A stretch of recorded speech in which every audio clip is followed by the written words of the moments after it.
Well, Horace Mann, who was an early founder of public education in the United States, he was a superintendent of public instruction in the state of Massachusetts. He said that education is the great equalizer of man.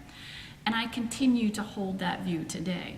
But we can't count on education to ensure the equality of people if we're not fully and adequately and equitably funding it in all places for our kids.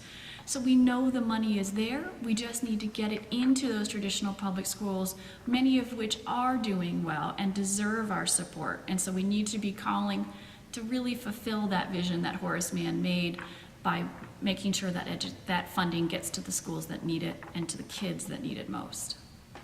We often hear that education is an antidote to poverty. If we just get the kids into the right schools that are well funded, we can overcome some of the problems of poverty. But what we know is that education funding in our public schools is not working right now. Every year we hear statistics about the large amounts of money that we set aside for education in the state of Ohio. Surely, given these large sums of taxpayer funding, we should be able to provide quality education for all Ohio public schools. And we would, if those taxpayer dollars were actually making their way into our classrooms in our local public schools, but many do not. Our schools are left scraping to get by to provide the adequate and equitable education that they're required to by virtue of our state constitution. What is hidden is that the traditional public schools don't receive nearly as much money as it would seem that they need to cover the expenses of their actual students. Instead, money is being diverted away from those schools to pay for charter schools and voucher schools instead. So let me share two examples. First, we know that here in the state of Ohio, nearly $1 billion is diverted from our traditional public school funds into charter schools each and every year. Sometimes those funds are used to pay exorbitant salaries for charter school administrators or are pocketed by for-profit charter school operators. Secondly, Ohio has currently 5 different school voucher programs. Those voucher programs allow students and their families to use taxpayer funds to enroll in private schools. Currently, each child participating receives a voucher from anywhere from a few $100s to as much as $27,000 per year, depending on that child's income, abilities, and other issues.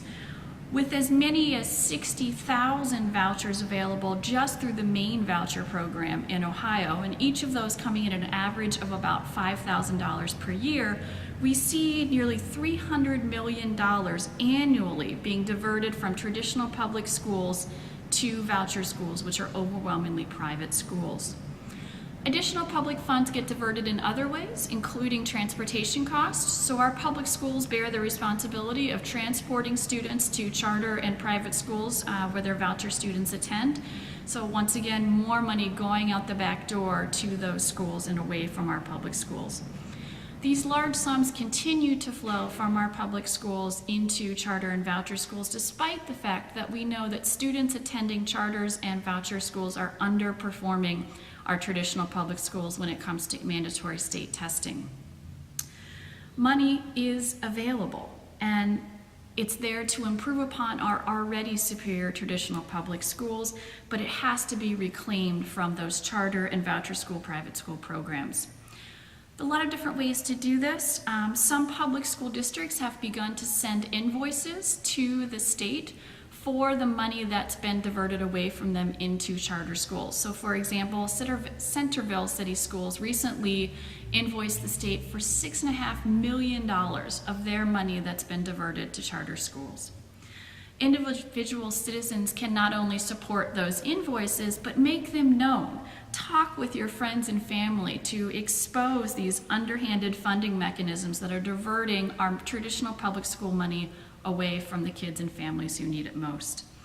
Together, we should demand that our legislators not only refrain from diverting this public education, but that they rein in on the spending and the incentives that they offer to charter and voucher schools. And we should insist that education funds fully make their way into the local public school classrooms.